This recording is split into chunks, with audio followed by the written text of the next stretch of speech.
जय हिंद। स्वागत है आप सबका मेरे चैनल एडिशन क्लासेस में। एक और नए वीडियो के साथ आप सबका स्वागत है। ये वीडियो बहुत ही ज़्यादा इंपॉर्टेंट है। आज की वीडियो के अंदर हम लोग बात करने वाले जो क्लास 10th के जो आपके रसायन शास्त्र यानी कि केमिस्ट्री है वो आपके इस वीडियो के अंदर बताया जाएगा, चैप्टर पहला। तो ये वीडियो बहुत ही शानदार और जानदार होने वाला है बच्चों। इस वीडियो को लास्ट तक देखिए क्योंकि हर एक टॉपिक को इस वीडियो के अंदर आपको बहुत ही आसान भाषा में और बहुत ही शानदार तरीके से आपको बताया गया ताकि आपको कहीं पे भी किसी भी जगह आपको समझ में नहीं, बिल्कुल आसानी से समझ में आ सके। क्योंकि बच्चों एक चीज़ हमेशा याद रखिएगा, आप जिस टॉपिक को आप समझ नहीं सकते हैं ना, और समझ में अगर हमारे माइंड में नहीं आया तो हम उसको क्या करते हैं, उस टॉपिक को रट लेते हैं। और रटा हुआ चीज़ हमेशा भूलिएगा। आप ये लिख लीजिए, आप रटा हुआ चीज़ आप हमेशा भूल जाइएगा, लेकिन एक समझा हुआ चीज़ आप हमेशा याद रखिएगा। तो इस वीडियो के अंदर आपको हर एक टॉपिक, जो भी टॉपिक इस वीडियो के अंदर बताया गया है वह सारे टॉपिक को बहुत ही अच्छे से समझाया गया है। तो इस वीडियो को बिल्कुल भी स्किप मत कीजिएगा कि ऐसा नहीं कि अब पता नहीं कैसा पढ़ाएगा नहीं पढ़ाएगा। एक बार लास्ट तक वीडियो देखिए, आपको बहुत ही अच्छा लगेगा। अगर आप हमारे इस चैनल पर नए हैं तो सब्सक्राइब कर ले, जो रेड कलर का लिखा रहता है उसको बेल आइकन दबा ले ताकि आपको नेक्स्ट वीडियो सबसे पहले आप तक पहुंचे। तो चलिए समय को नष्ट ना करते हुए पहुंचते हैं सीधा बोर्ड की तरफ कि पहला चैप्टर कौन सा है हमारे केमिस्ट्री के अंदर। तो आ गए हैं बोर्ड पे आ गए हैं और बोर्ड पे लिखा है रसायन शास्त्र यानी कि केमिस्ट्री, क्लास 10th, चैप्टर पहला, रासायनिक अभिक्रिया एवं समीकरण। क्या? रासायनिक अभिक्रिया एवं समीकरण। आपके इस पहले चैप्टर की तरफ बढ़ते हैं। सबसे पहला चैप्टर है ये भी चैप्टर इतनी ज़्यादा इंपॉर्टेंट है बच्चों, जिससे कि क्वेश्चन भर के आपके एग्जाम में देखने को मिलता है। चाहे आप ऑब्जेक्टिव ले लीजिए, चाहे आप सब्जेक्टिव ले लीजिए, और चाहे आप 5 मार्क्स का 2 नंबर का या 5 नंबर का ले सकते हैं। तो यह बहुत ही ज़्यादा इंपॉर्टेंट होने वाला है। अब चलिए इस चैप्टर के अंदर पढ़ते हैं आखिर क्या हमको सबसे पहले पढ़ना होगा। देखिए, आपको सबसे पहले बताया गया रासायनिक अभिक्रिया एवं समीकरण। क्या बताया गया? रासायनिक अभिक्रिया एवं समीकरण यह बताया गया। लेकिन सबसे पहले बच्चों आपको पता होना चाहिए कि रासायनिक अभिक्रिया क्या होता है, तब जाके हम पता करेंगे समीकरण क्या होता है। तो सबसे पहले मैं लिखता हूं क्या? रासायनिक अभिक्रिया। रासायनिक अभिक्रिया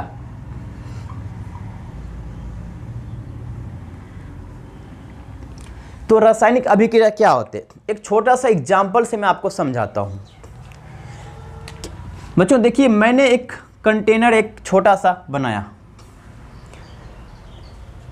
इस गमले को मान लेते, मैंने इसके अंदर क्या रख दिया? पानी रख दिया। मैंने इसके अंदर क्या रख दिया? पानी।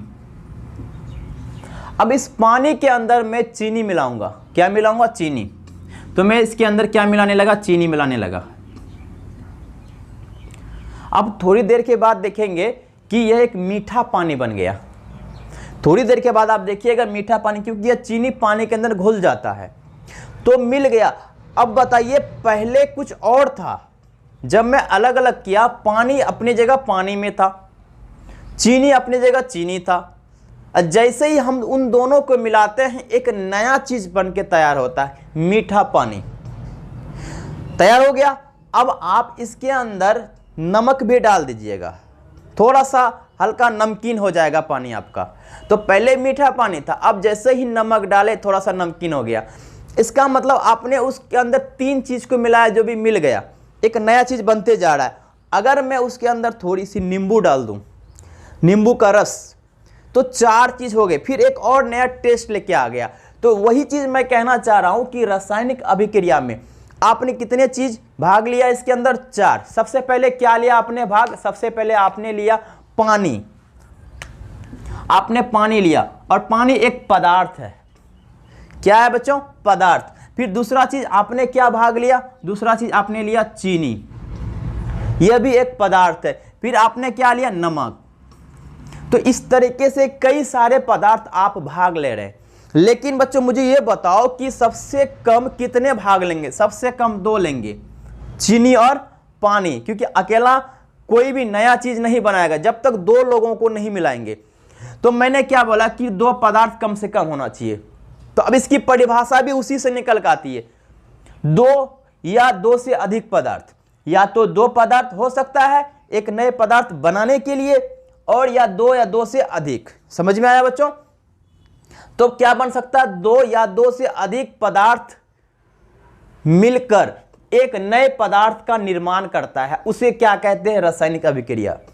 समझ में आया? अब जो आपका मीठा पानी, नमकीन पानी बना था, वो भी एक पदार्थ है, लेकिन वो कैसा पदार्थ? एक नया पदार्थ है, क्योंकि जो पानी था वो अलग पदार्थ, चीनी वो अलग पदार्थ, नमक वो अलग पदार्थ, तो तीनों अलग अलग पदार्थ थे। जब वो मिला तो एक नया पदार्थ बना, हल्का नमकीन पानी। तो वही चीज कहना चाह रहा। अब मैं आपको डिफिनेशन लिखाता हूं, ठीक है? तो डिफिनेशन क्या होगा बच्चों? 2 या 2 से अधिक, 2 या 2 से अधिक पदार्थ मिलकर नए पदार्थ का निर्माण करते हैं।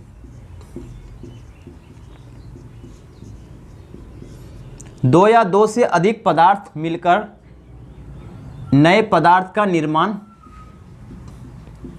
करते हैं, उसे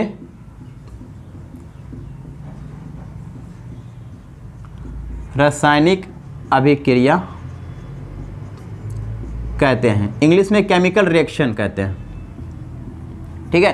तो 2 या 2 से अधिक पदार्थ, कम से कम 2, अधिक से अधिक 2 से ज्यादा, तो 2 या 2 से अधिक पदार्थ मिलकर एक, लिख सकते, एक नए पदार्थ का निर्माण करता है, उसे रासायनिक अभिक्रिया कहते हैं। समझ में आया? अच्छे से समझ में आ गया। अब इसका एग्जाम्पल देखते हैं। जैसे सबसे पहले मैं लेता हूं H2, H को क्या बोलते हैं? हाइड्रोजन।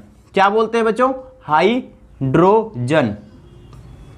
फिर मैंने लिया O2, O2 को क्या बोलते हैं? O को बोलते हैं ऑक्सीजन, ऑक्सीजन।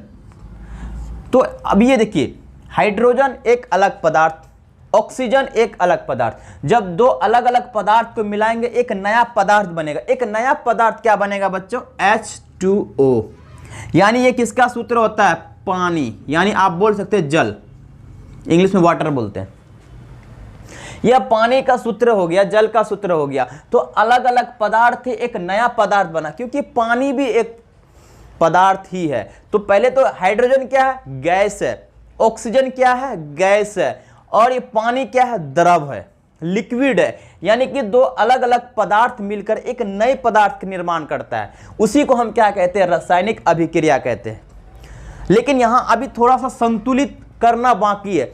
मैं अगले वीडियो में बताऊंगा कि संतुलित और संतुलित क्या होता है, लेकिन अभी मैं थोड़ा सा बताना चाहूंगा मैं। अब बच्चों यहां पे देखिए, यहां पे H कितना है? यानी H मतलब हाइड्रोजन कितने हैं? 2 हाइड्रोजन है। और यहां पे हाइड्रोजन कितने हैं? 2।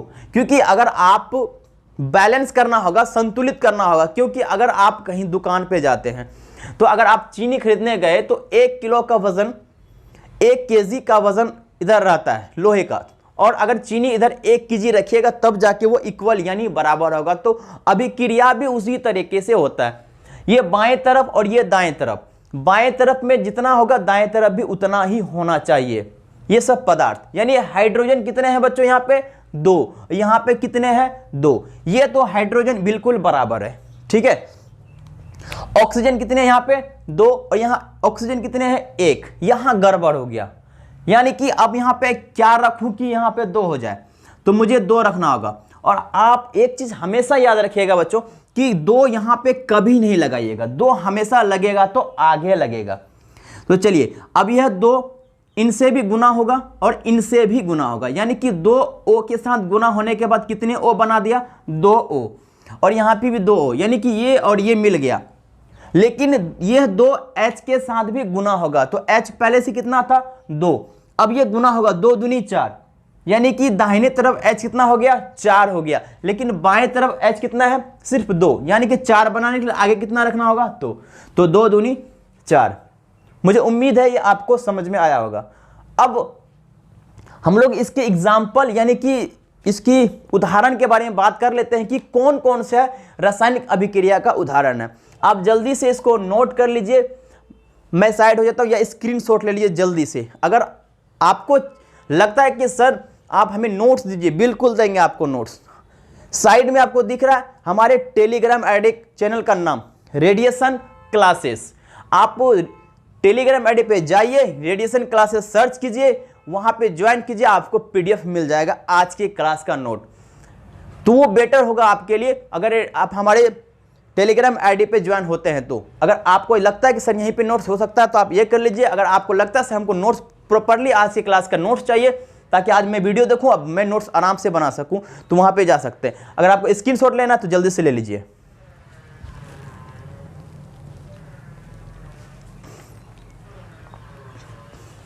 चलिए मैं इसे इरेज कर देता हूं।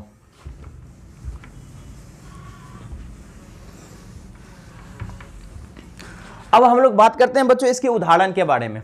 उदाहरण, रासायनिक अभिक्रिया के उदाहरण।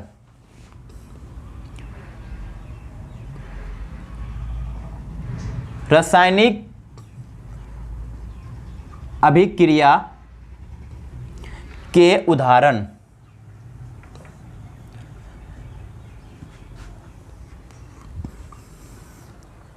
देखिए बहुत सारे उदाहरण हो सकते हैं। जैसे आपको एग्जाम में पूछता है कि कोई भी एक को दे देगा, बोलेगा ये किसका उदाहरण है, तो आपको पता होना चाहिए रासायनिक अभिक्रिया के उदाहरण। तो कौन कौन सा उदाहरण, अगर सबसे पहला देखते हैं, सबसे पहला जो कि उदाहरण होता है बर्फ का पिघलना। किसका? बर्फ का पिघलना।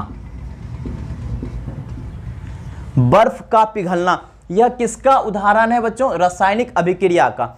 जब आपने देखा कि जब दो पदार्थ को मिलाते हैं एक नए पदार्थ बनता है, तो जब दो पदार्थ को आप मिला रहे हैं उसका कुछ अलग होगा, फिर जब रिएक्शन करते हैं, अभिक्रिया करते हैं, तो उस टाइम चेंज होता था। यानी कि जब बर्फ आपका पिघलता है वो किसका उदाहरण है? रासायनिक अभिक्रिया का।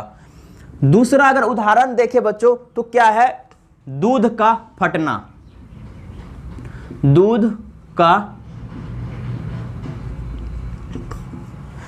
का फटना भी किसका उदाहरण है? रासायनिक अभिक्रिया का। यह भी, इसके अंदर भी केमिकल होता है ताकि हम दूध को फाड़ के दही बनाते हैं, ठीक है, तो दही बनता है रासायनिक अभिक्रिया के लिए, यानी कि उसका ही एग्जाम्पल होता है दूध का फटना। और दूध का फटना यानी दही बनता है, तो किसका उदाहरण है बच्चों? रासायनिक अभिक्रिया का। अगर मैं आगे और देखूं, एक और होता लोहे में जंग लगना। लोहे में जंग लगना, यह भी किसका उदाहरण है बच्चों? रासायनिक अभिक्रिया का। लोहे में जंग लगना, इसका प्रोसेस थोड़ा स्लो होता है, धीरे धीरे होता है। वो रेनी सीजन के हिसाब से, यानी कि पानी जहां पे होता है वहीं पे वो लोहे का जंग लगना होता है। तो आपको बस थोड़ा सा याद रखना कि लोहे का जंग लगना किसका उदाहरण है? रासायनिक अभिक्रिया। अगला क्या है? अगला है मेरा पानी में चीनी का घुलना। क्या बच्चों? पानी में चीनी का घुलना, यह भी किसका उदाहरण है? रासायनिक अभिक्रिया का उदाहरण है। अगर हम जैसे देखिए हम लोग की किस तरह से हम पानी में अगर चीनी डालते हैं तो एक नया मीठा पानी बन जाता है, तो एक परिवर्तन आया ना, तो किसके कारण? पानी में चीनी का घुलना। ये किसका उदाहरण है? रासायनिक अभिक्रिया का। कैसा है? पानी है, चीनी है, घुला, एक नया चीज बना, एक नया पदार्थ बना, वही तो कहलाती है रासायनिक अभिक्रिया। एक और अगर हम बात कर लेते हैं कि जल का वाष्पन। क्या बच्चों? जल का वाष्पन। वाष्पन समझते हैं? जब हम किसी भी पानी या जल, एक ही चीज है, जब गर्म करते हैं तो ऊपर से भाप बन के निकलता है, स्टीम। तो जब पानी जब बुलबुलापन आता है, देखिएगा उससे भाप निकलता है, तो वो वाष्पन ही होता है। इंग्लिश में वेपराइजेशन बोलते हैं, वेपर। यानी कि वो भी किसका कारण है? पहले पानी था, गर्म हुआ, भाप में बदल गया, एक नया चीज बना, रासायनिक अभिक्रिया। यानी कि जितने भी आपको दिख रहा है वो सब किसका उदाहरण है बच्चों? रासायनिक अभिक्रिया का। बर्फ का पिघलना रासायनिक अभिक्रिया का उदाहरण। दूध का फटना रासायनिक अभिक्रिया का उदाहरण। लोहे में जंग लगना रासायनिक अभिक्रिया का उदाहरण। पानी में चीनी का घुलना, जल का वाष्पन, ये सब किसका उदाहरण है? रासायनिक अभिक्रिया का, जो कि बहुत ही ज्यादा इंपॉर्टेंट है। इसको जल्दी से आप नोट कर लीजिए, फिर अगले टॉपिक की तरफ हम लोग बढ़ते। तो जल्दी से इसको नोट कर लीजिए, वीडियो को पॉज करके या स्क्रीनशॉट लीजिए जल्दी से, तो हम अगले टॉपिक की तरफ बढ़ते हैं। चलिए अब अगला टॉपिक की तरफ हम लोग देखते हैं कि अगला हमको क्या क्या देखने को मिलेगा। अगर आपको हमारी वीडियो अगर अच्छी लग रही है तो उसे लाइक करें, ताकि आपके लाइक से हमें मोटिवेट मिलती है। अगर आपको वीडियो अच्छा लग रहा है, जैसा भी लग रहा है, आप कमेंट करके नीचे बताइए कि सर आपको मतलब आपको कैसा लग रहा है ये वीडियो, तो जरूर बताइए कमेंट करके। अगला टॉपिक क्या है? अगला टॉपिक देखते हैं, रासायनिक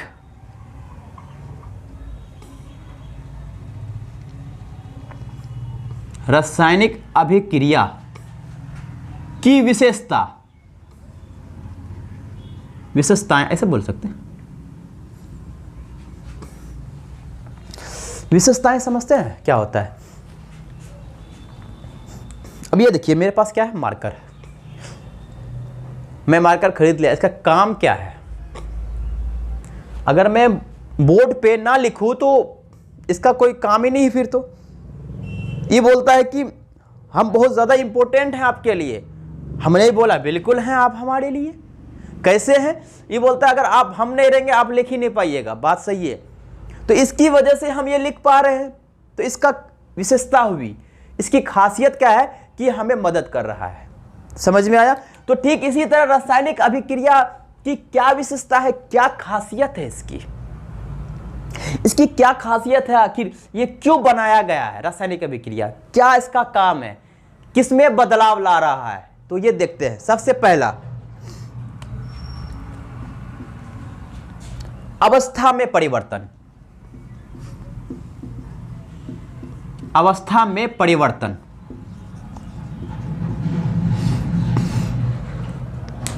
अवस्था में परिवर्तन का मतलब समझते हैं। ये अवस्था क्या होता है? एक नया चीज लेके आ गया। अवस्था होता है, 3 अवस्था होते हैं। कितने होते हैं बच्चों? 3 अवस्था। एक ठोस, जो बिल्कुल ये ठोस है। एक द्रव, जो पानी को बोलते हैं। एक गैस।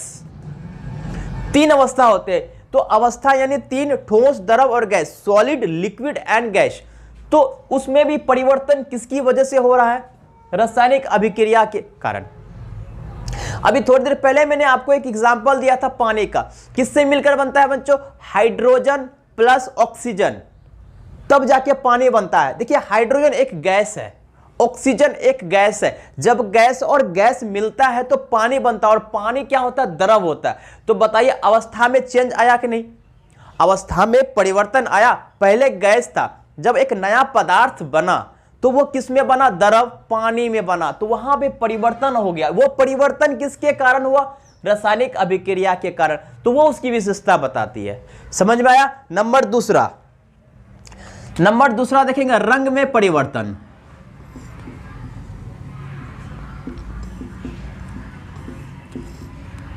रंग में परिवर्तन, रंग मतलब क्या? कलर। रासायनिक अभिक्रिया के पहले कुछ और रंग है, जैसे नया पदार्थ बनता है कुछ और रंग में आ जाता है। तो वो होता है रासायनिक अभिक्रिया का विशेषता। तो ये बहुत ही ज्यादा इंपॉर्टेंट है। और अगर तीसरे की बात करूं मैं, तीसरा में क्या क्या आ सकता है? तापमान में परिवर्तन। तापमान में परिवर्तन। अब तापमान में परिवर्तन कैसे हो सकता है बच्चों? ध्यान से देखिएगा। हमने अभी थोड़ी देर पहले इसका उदाहरण लिया था, बर्फ का पिघलना। बहुत बढ़िया। बर्फ एक ठोस था और उसकी टेम्परेचर कितनी आपको पता होना चाहिए कि आपका बर्फ कितने डिग्री सेल्सियस से शुरुआत होता है? 0 डिग्री से शुरुआत होता है। तो हमारा जब बर्फ था तो 0 डिग्री पे था। जैसे ही उसको बाहर रखे तो उस पर गर्मी पड़ा, तापमान पड़ा। जैसे तापमान पड़ा तो धीरे धीरे पानी में बदलने लगा बर्फ। अब जैसे पानी में बदलने लगा, इसका मतलब है 0 से ऊपर होगा, 1 2 3 4 5 30 40 यहां पे पानी में बदला, यानी कि टेम्परेचर में चेंज आ गया, तापमान में चेंज आ गया। पहले 0 डिग्री से कम था, माइनस में था, अब प्लस में आ गया, यानी तापमान में परिवर्तन आ गया। तो किसके कारण? रासायनिक अभिक्रिया के कारण। तो ये इसकी विशेषता को बताती है। समझ में आ रहा है बच्चों? अब अगला देखते हैं। अगला है चौथा। चौथा मेरा क्या है? गैस की उत्पत्ति। गैस की उत्पत्ति ये भी बहुत ज्यादा इंपॉर्टेंट है। जब मैं आपको आगे बहुत सारे अभिक्रिया का रिएक्शन जब बताऊंगा ना, अभिक्रिया जब बताऊंगा तब समझ में आपको आएगा कि नहीं इसका काम क्या है, आखिर ये इसकी वजह से कैसे हो रहा है। ध्यान से देखिएगा। अगर मैं कोई भी अभिक्रिया करता हूं, चलो मैं आपको एक छोटा सा एग्जाम्पल देता हूं। अब आप देखिए, कभी ईट वाले भट्टे को देखे होंगे, बिल्कुल। उसमें क्या करते हैं कि एक छोटा सा डिजाइन ईट का बनाते हैं, कच्ची मिट्टी का, उसको क्या करते हैं, रख देते हैं और नीचे से आग लगाते हैं। तो आग लगाते हैं तो वो बिल्कुल ठंडी होती है मिट्टी, जैसे जैसे गर्मी पड़ती है वो धीरे धीरे पकना शुरू हो जाता है और धीरे धीरे वो हार्ड हो जाता है। और हार्ड तो हो गया, एक नया चीज बन गया। एक कच्ची मिट्टी को पक्की मिट्टी में बदलना किसके कारण होता है? ये भी रासायनिक अभिक्रिया के कारण होता है। तो जैसे जैसे गर्मी हुआ, उसमें आग लगाया गया, वो ईंट में कन्वर्ट हो गया, एक ठोस ईंट में। लेकिन उनके साथ साथ धुआं भी बाहर निकलता है, ऊपर निकलता है ना, तो वो गैस के फॉर्म में, गैस की उत्पत्ति होती है वो। यानी एक नया पदार्थ बना और साथ ही साथ क्या उत्पत्ति हुई, साथ ही साथ क्या निकला, उसके साथ गैस निकला। तो वही गैस की उत्पत्ति होती है, वही गैस की उत्पत्ति होती है। तो कोई भी अभिक्रिया जब बनता है, जब एक नया अभिक्रिया उत्पन्न होता है, तो वह उसके साथ साथ एक गैस भी बाहर निकल जाती है, ताकि आपको अभिक्रिया अच्छे से हो सके। अगर ईंट भट्टे में अगर वो धुआं बाहर नहीं निकले तो ईंट बिल्कुल खराब हो जाएगा। इसके लिए उत्पत्ति करना पड़ता है, उसको बाहर निकालना पड़ता है। तो वो अपने आप बना धुआं और वो निकल गया, तो वो भी रासायनिक अभिक्रिया की विशेषता के कारण होता है। मुझे उम्मीद है आपको यह चारों जो बताया गया कि इसकी विशेषता, इसकी खासियत को आपको समझ में अच्छे से आया होगा बच्चों। अब मैं अगले टॉपिक की तरफ बढ़ता हूं, इसे जल्दी से आप नोट्स कर लीजिए या स्क्रीनशॉट ले लीजिए। तो चलिए अब अगले टॉपिक की तरफ बढ़ते हैं। अगर आपको ये वीडियो अच्छा लग रहा है, आप हमारे चैनल पर नए हैं तो इसे सब्सक्राइब कर ले और बेल आइकन दबा दे, ताकि अगला वीडियो जो केमिस्ट्री का आएगा वो सबसे पहले आप तक पहुंचे। मुझे उम्मीद है बच्चों आप लोग को समझ में अच्छे से आ रहा होगा। अब एक चीज मैं आपको बताता हूं, ध्यान से देखिएगा, ये बहुत ज्यादा इंपॉर्टेंट है।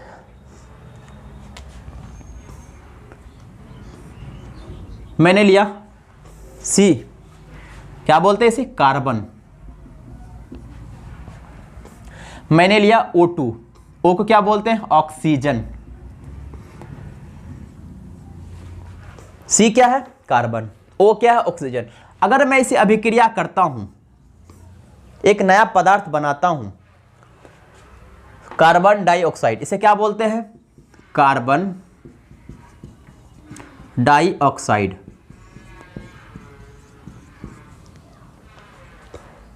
Carbon dioxide. तो कार्बन और ऑक्सीजन को मिला के कार्बन डाइऑक्साइड बनाया। ये तो मैंने पहले भी देखा था सर, आपने H लिया, O लिया, H2O, पानी बना दिया आपने। मेरे कहने का उद्देश्य यह है कि इस तीर एरो जो दिख रहा है, ये एक अलग अलग पदार्थ है। एक पदार्थ, दो पदार्थ हुए। अब इस दो पदार्थ को मिलाकर एक नया पदार्थ बनाया, क्या, कार्बन डाइऑक्साइड। मैं ये कहना चाह रहा हूं कि जो तीर के बाएं तरफ जो अलग अलग पदार्थ है, उसको किस नाम से बुलाया जाता है। अब ये थोड़े बोलिएगा हमेशा कार्बन और ऑक्सीजन अलग अलग नाम से थोड़े बुलाइएगा, कोई एक ही नाम पकड़िएगा ना। अब आपका दो नाम है तो दो नाम तो कोई नहीं पुकारेगा, कोई एक ही नाम पुकारेगा आपको। तो ठीक इसी तरह भी तो इसको एक ही नाम से पुकारेंगे। तो बोलेंगे कि भैया जब अलग अलग पदार्थ होता है, जब तीर के बाएं वाले जब अलग होते हैं पदार्थ, तो उसको अभिकारक बोलते हैं। क्या बोलते हैं, अभिकारक। और जब नया पदार्थ बन जाता है, इसको क्या बोलते हैं, प्रतिफल। प्रतिफल। इसका दूसरा भी एक नाम है, उत्पाद। क्या है, उत्पाद। यानी कि अभिक्रिया के पहले हम क्या बोलेंगे? अभिकारक। जब अभिक्रिया हो जाएगा, जब नया अभिक्रिया बन जाएगा, उसे प्रतिफल या उत्पाद कहते हैं। तो यानी रासायनिक अभिक्रिया में भाग लेने वाले पदार्थ को अभिकारक कहते हैं। जब रासायनिक अभिक्रिया हो रहा है, उसमें यह पदार्थ भाग ले रहा है, उसे हम अभिकारक कहते हैं। और रासायनिक अभिक्रिया के फलस्वरूप जब नया पदार्थ बन जाता है, उसे हम क्या कहते हैं बच्चों? प्रतिफल। यानी जो भाग ले रहा है उसे अभिकारक, जो नया पदार्थ बन रहा है उसे प्रतिफल या उत्पाद कहते हैं। तो क्या लिख लेते हैं हम पहले? अभिकारक। अभिकारक। तो इसको लिखते हैं, इसमें क्या होगा? इसका डिफिनेशन में लिखा देता हूं, इसकी परिभाषा लिखा देता हूं। किसी रासायनिक अभिक्रिया में भाग लेने वाले पदार्थ, क्या बच्चों? भाग लेने वाले पदार्थ, कि जो पदार्थ आपका भाग ले रहा है रासायनिक अभिक्रिया में, तो भाग लेने वाले पदार्थ को अभिकारक कहते हैं। अभिकारक कहते हैं। तो यानी कि किसी भी रासायनिक अभिक्रिया में जो पदार्थ भाग ले रहा है, ये दोनों तो भाग ले रहा है ना, C और O2 क्या ले रहा है बच्चों? भाग ले रहा है। तो इसी को हम क्या कहते हैं? अभिकारक। अगर मैं दूसरा बोलूं क्या? प्रतिफल या उत्पाद। प्रतिफल, प्रतिफल या उत्पाद। तो इसको क्या बोलेंगे कि रासायनिक अभिक्रिया, रासायनिक अभिक्रिया के फलस्वरूप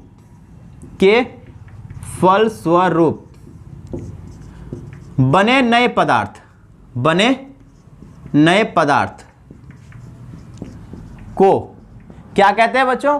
प्रतिफल, प्रतिफल या उत्पाद।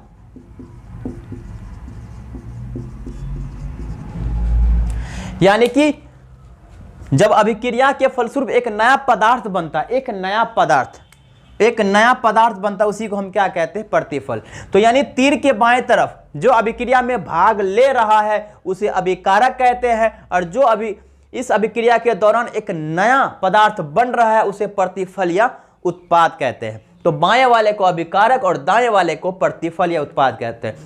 यहां तक समझ में आया बच्चों आप लोगों को? मुझे उम्मीद है कि आज का यह वीडियो आपको बहुत ही ज़्यादा अच्छा लगा होगा, क्योंकि मैंने हर एक टॉपिक को बहुत ही अच्छे से समझाया भी आप लोग को, और बिल्कुल नोट्स की तरह आपको बताया। इसको अगर आज का क्लास का आपको नोट्स चाहिए तो आप हमारे टेलीग्राम आईडी पे ज्वाइन कर लीजिए, और वहाँ पे लिखिए रेडिएशन क्लासेस, आपको आएगा। ज्वाइन करते ही आपको PDF मिलेगा, डाउनलोड फटाफट कीजिए और नोट्स बनाइए, और हर क्लास का आपको नोट्स बताया जाएगा और दिया जाएगा। तो चलिए अब अगला क्लास में हम लोग बात करते हैं इसके आगे। रासायनिक अभिक्रिया तो हो गया, अब बात करेंगे रासायनिक समीकरण के बारे में, जो कि बहुत ही ज़्यादा इंपॉर्टेंट है, नेक्स्ट वीडियो भी। तो चलिए अब अगला वीडियो में हम लोग डायरेक्टली बात करते हैं, पार्ट 2 लेके आते हैं। तो आप हमारे वीडियो में बने रहिए। इस वीडियो को जितना से ज़्यादा हो सके शेयर कीजिए, वीडियो को अपने दोस्तों को पूरा शेयर कीजिए, ताकि बताइए कि ये बहुत ही अच्छे सर और पढ़ा रहे। तो मिलते हैं नेक्स्ट वीडियो में। जय हिंद।